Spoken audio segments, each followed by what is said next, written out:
You know what? It rains up here in Washington. Sometimes it rains quite a bit. Yeah, you probably already knew that. So why do I bring it up? Well, I'll tell you why in a moment, but first I need to ask you to do something. Think back to a time when you made a stupid mistake. Go on, I'll give you a second, while we watch the rain. Now, if you can't think of any stupid mistakes, maybe it's because you don't make stupid mistakes. Well, chances are you probably aren't being honest with yourself. Or maybe you just have very selective memory. Well, good for you. In either case, I'll need you to go ahead and fast forward this video a couple minutes. This next part isn't for your consumption. So you're probably wondering why I'm asking you to do this. Well, I'm hoping you'll develop a bit of empathy for our mistake. Well, mostly my mistake, which I'm about to share with you. This is what I walked out to last Sunday morning. Yep, our awning broke under a heavy downpour. Ouch, that's kind of a costly mistake.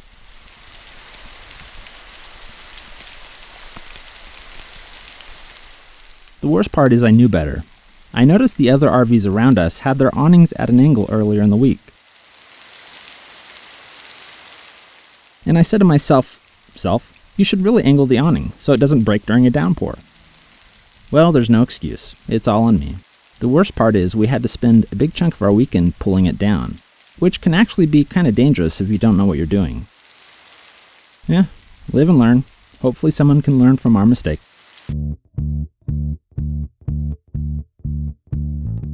Okay, we're done with the bad part of the update. Now for the good parts.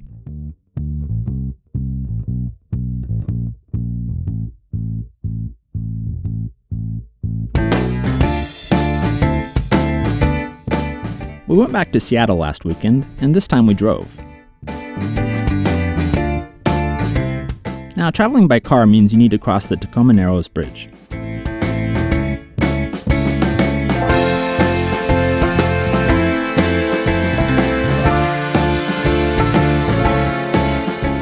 There's a pretty good chance you've heard of this bridge at some point or another, probably in school.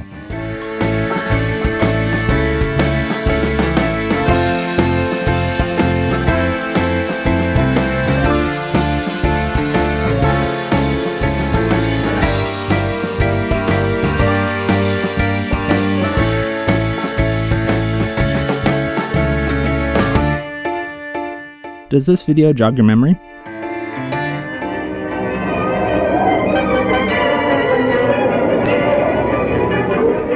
Dawn of a fatal day, and the wind begins to speak with a roar that no man can fail to hear.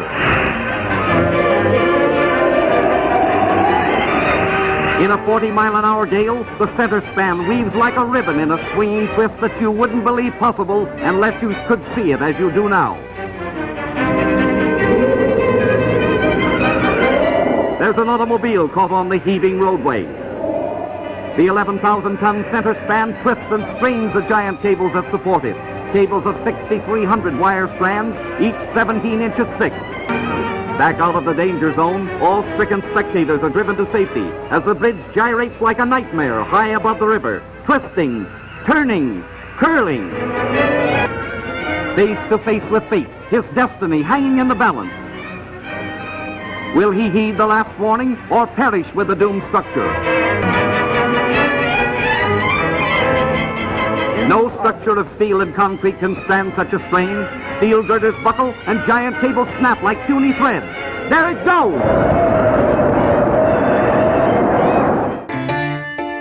Yeah, you probably watched this in a science class at some point when you were learning about the power of resonance.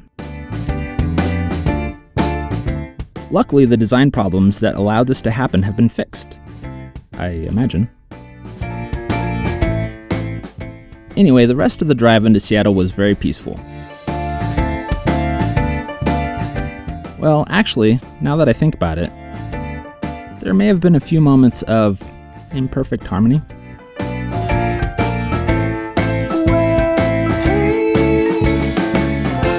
We were in the process of navigating to our destination.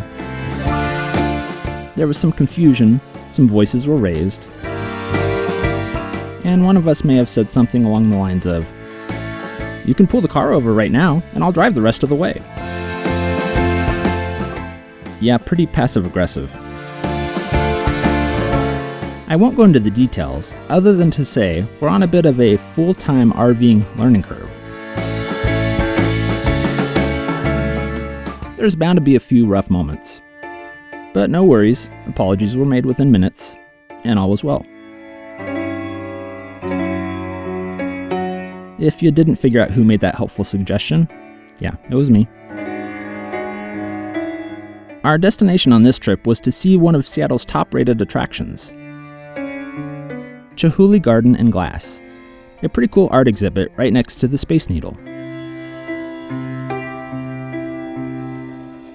Basically, it's an exhibit of really cool blown glass art, created by a local artist, Dale Chihuly.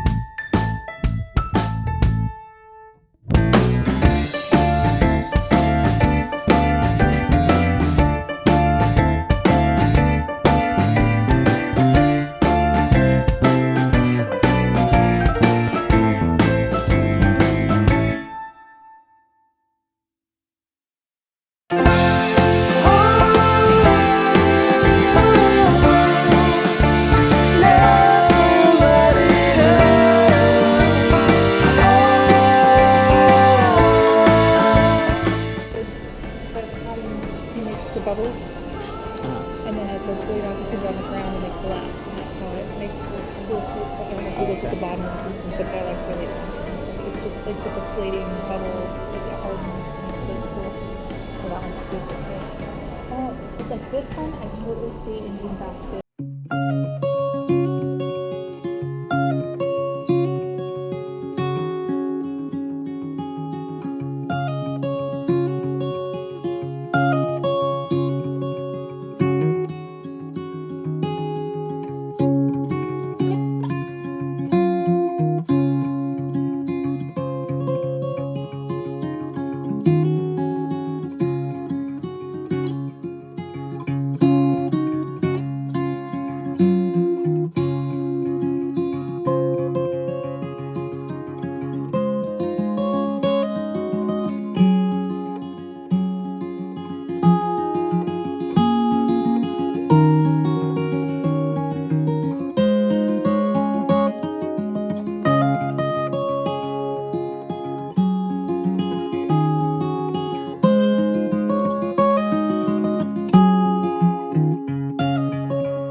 It's pretty amazing stuff, and it seems like a really neat hobby.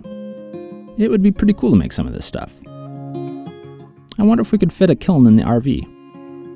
Yeah, probably not. Now, it's a bit pricey to visit, but I'd say it was worth it. Our family gave it 3 thumbs up and 1 thumb sideways or maybe down. Now, I don't really want to single out the hater in the group. Let's just say it might not be for teenage boys who'd rather be gaming on their laptops. Next, we went to a really cool Asian market, Uwajimaya, or something like that, and bought a bunch of cool things we didn't need.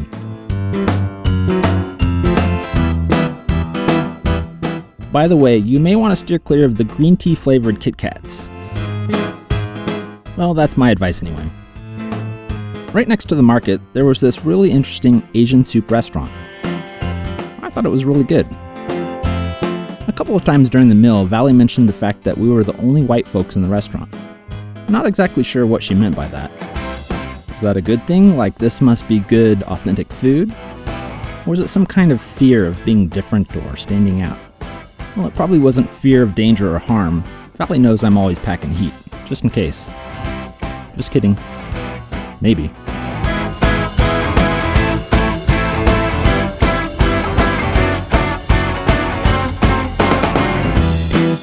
We left Washington State this week, but just before we headed out, we needed to get some RV preventative maintenance done. Just an FYI, whatever it costs to service a typical car, multiply that by about 3, and you'll get the RV cost for similar jobs. That's held true for us anyway.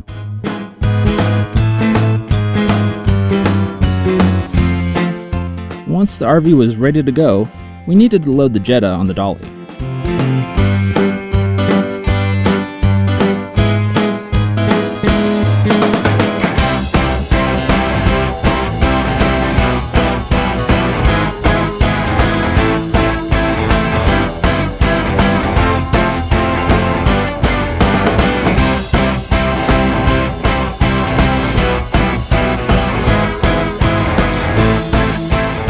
Check out my awesome wife working a wrench.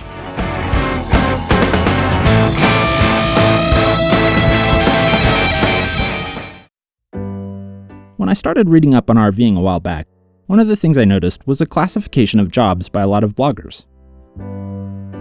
There are blue jobs, or things that a man typically takes care of, such as loading the car on the dolly. And there are pink jobs, or things that a woman typically takes care of, such as KP duty. There's definitely a division of labor in our household, but it's for practical reasons, not gender-based reasons. Now that I said that, I guess I'm on the hook to do more laundry, or some laundry. We departed Washington in the late afternoon on Wednesday. Valley got behind the wheel of the RV for the first time, and she did great. Though I'll have to take a bit of the credit because of some of the great advice I gave her.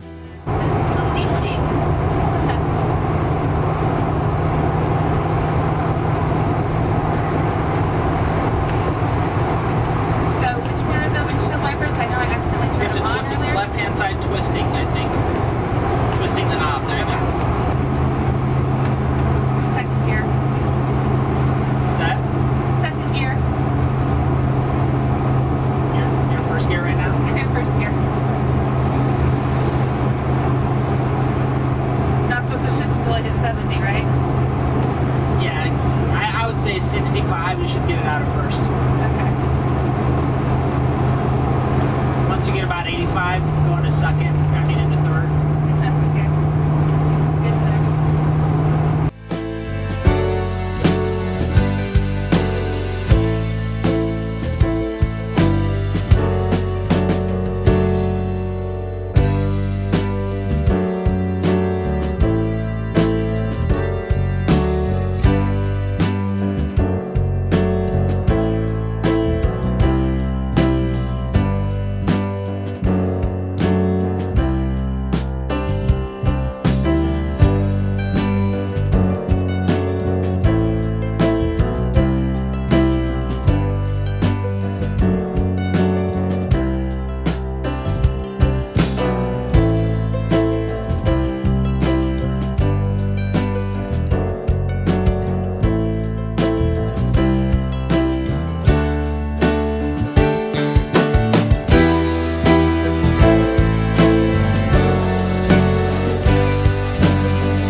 We ended up driving till about 1 a.m. in the morning.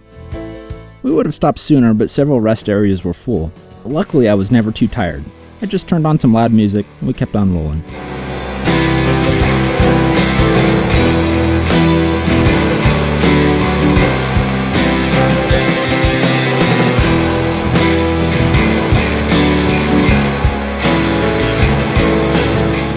I'd have to say our trip from Gig Harbor to Yellowstone was one of the most beautiful bits of driving we've done so far. The drive went very smoothly. We had a fun mix of weather and terrain, and we made pretty good time. So they say it's supposed to snow in Yellowstone this weekend. I may have a hard time honoring my commitment to only wear flip-flops on this trip. Take a look at our new home for the next 3 weeks. Yeah, I think I can handle this.